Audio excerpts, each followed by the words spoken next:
जय माता दी। सर्वमंगल मांगल्ये शिवे सर्वार्थ साधिके शरण्ये त्र्यंबके गौरी नारायणी नमस्तुते। जय माता दी। आइए आज के वीडियो में हम श्री दुर्गा सप्तशती के 9वें अध्याय का श्रवण करेंगे। निशुंभ वध। राजा ने कहा, हे ऋषिराज, आपने रक्त बीज के वध से संबंध रखने वाला वृतांत मुझे सुनाया। अब मैं रक्त बीज के मरने के पश्चात क्रोध में भरे हुए शुंभ व निशुंभ ने जो कर्म किया वह सुनना चाहता हूँ। महर्षि मेधा ने कहा, रक्त बीज के मारे जाने पर शुंभ और निशुंभ को बड़ा क्रोध आया और अपनी बहुत बड़ी सेना को इस प्रकार सर्वनाश होते देखकर निशुंभ देवी पर आक्रमण करने के लिए दौड़ा। उसके साथ बहुत से बड़े बड़े असुर देवी को मारने के वास्ते दौड़े और महापराक्रमी शुंभ अपनी सेना सहित चंडिका को मारने के लिए बढ़ा। फिर शुंभ और निशुंभ का देवी से घोर युद्ध होने लगा और वह दोनों असुर इस प्रकार देवी पर बाण फेंकने लगे जैसे मेघों से वर्षा हो रही हो। उन दोनों के चलाए हुए बाणों को देवी ने अपने बाणों से काट डाला और अपने शस्त्रों की वर्षा से उन दोनों दैत्यों को चोट पहुंचाई। निशुंभ ने तीक्ष्ण तलवार और चमकती हुई ढाल लेकर देवी के सिंह पर आक्रमण किया। अपने वाहन को चोट पहुंची हुई देखकर देवी ने अपने छुरप नामक बाण से निशुंभ की तलवार व ढाल दोनों को ही काट डाला। तलवार और ढाल कट जाने पर निशुंभ ने देवी पर शक्ति से प्रहार किया। देवी ने अपने चक्र से उसके 2 टुकड़े कर दिए। फिर क्या था, दैत्य मारे क्रोध के जल भुन गया और उसने देवी को मारने के लिए उसकी ओर शूल फेंका, किंतु देवी ने अपने मुक्के से उसको चूर चूर कर डाला। फिर उसने देवी पर गदा से प्रहार किया। देवी ने त्रिशूल से गदा को भस्म कर डाला। इसके पश्चात वह फरसा हाथ में लेकर देवी की ओर लपका। देवी ने अपने तीखे बाणों से उसे धरती पर सुला दिया। अपने पराक्रमी भाई निशुंभ के इस प्रकार से मरने पर शुंभ क्रोध में भरकर देवी को मारने के लिए दौड़ा। वह रथ में बैठा हुआ उत्तम आयुधों से सुशोभित अपनी 8 बड़ी बड़ी भुजाओं से सारे आकाश को ढके हुए था।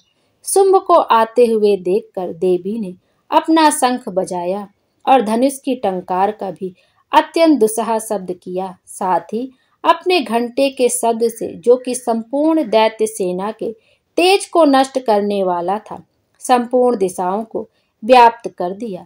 इसके पश्चात देवी के सिंह ने भी अपनी दहाड़ से, जिसे सुन बड़े बड़े बलवानों का मद चूर चूर हो जाता था, आकाश, पृथ्वी और 10 दिशाओं को पूरित कर दिया। फिर आकाश में उछलकर काली ने अपने दांतों तथा हाथों को पृथ्वी पर पटका।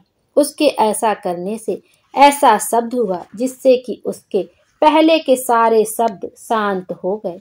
इसके पश्चात शिवदूती ने असुरों के लिए भय उत्पन्न करने वाला अट्टहास किया, जिसे सुनकर सब दैत्य थर्रा उठे और शुंभ को बड़ा क्रोध हुआ। फिर अंबिका ने उसे, अरे दुष्ट, खड़ा रह कहा तो आकाश से सभी देवता जय हो बोल उठे। शुंभ ने वहां आकर ज्वालाओं से युक्त एक अत्यंत भयंकर शक्ति छोड़ी, जिसे आते देखकर देवी ने अपनी महोल्का नामक शक्ति से काट डाला। हे राजन, फिर शुंभ के सिंहनाद से तीनों लोग व्याप्त हो गए और उसकी प्रतिध्वनि से ऐसा घोर शब्द हुआ जिसने इससे पहले के सब शब्दों को जीत लिया। शुंभ के छोड़े बाणों को देवी ने और देवी के छोड़े बाणों को शुंभ ने अपने बाणों से काट सैकड़ों और हजारों टुकड़ों में परिवर्तित कर दिया। इसके पश्चात जब चंडिका ने क्रोध में भर शुंभ को त्रिशूल से मारा तो वह मूर्छित होकर पृथ्वी पर गिर पड़ा।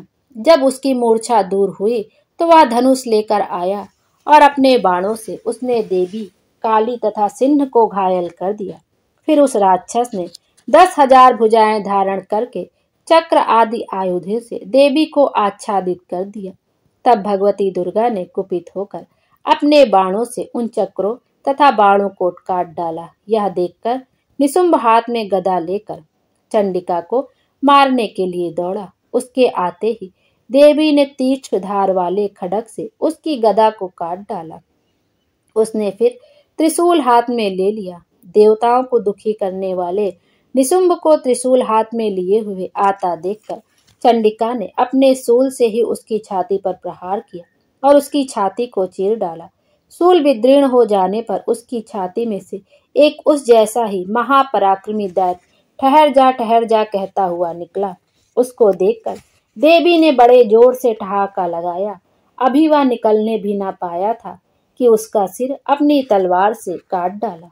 सिर के कटने के साथ ही वह पृथ्वी पर गिर पड़ा। तदंतर सिन्न दहाड़ दहाड़ कर असुरों का भक्षण करने लगी और काली शिवदूती भी राक्षसों का रक्त पीने लगी। कौमारी की शक्ति से कितने ही महादैत्य नष्ट हो गए। ब्रह्मा जी के कमंडल के जल से कितने ही असुर समाप्त हो गए। कई दैत्य माहेश्वरी के त्रिशूल से विदीर्ण होकर पृथ्वी पर गिर पड़े और कई वाराही के प्रहारों से छिन्न भिन्न होकर धराशायी हो गए।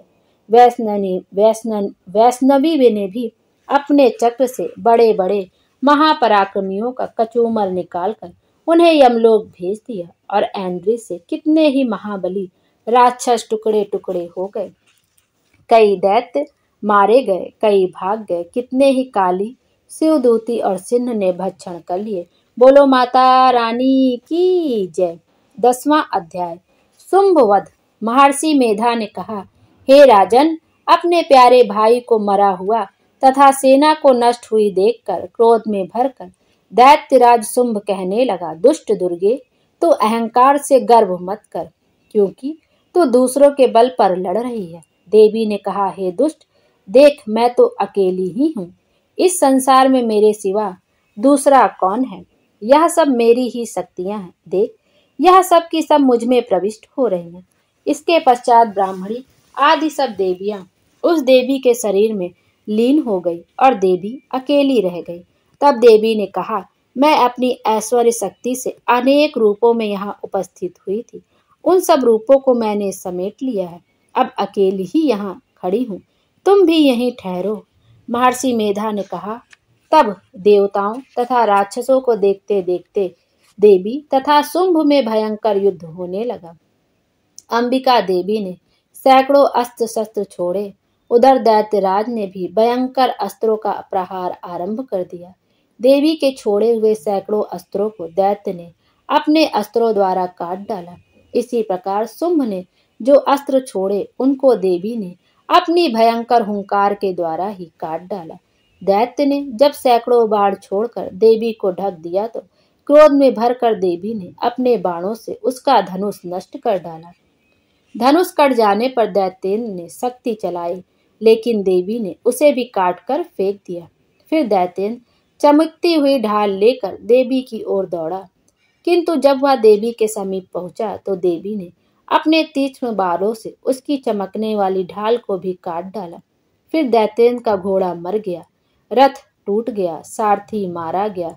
तब वह भयंकर मुदगर लेकर देवी पर आक्रमण करने के लिए चला, किंतु देवी ने अपने तीक्ष्ण बाणों से उसके मुदगर को भी काट दिया।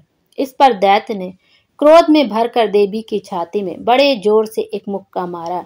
दैत्य ने जब देवी को मुक्का मारा तो देवी ने भी उसकी छाती में एक थप्पड़ जड़ दिया।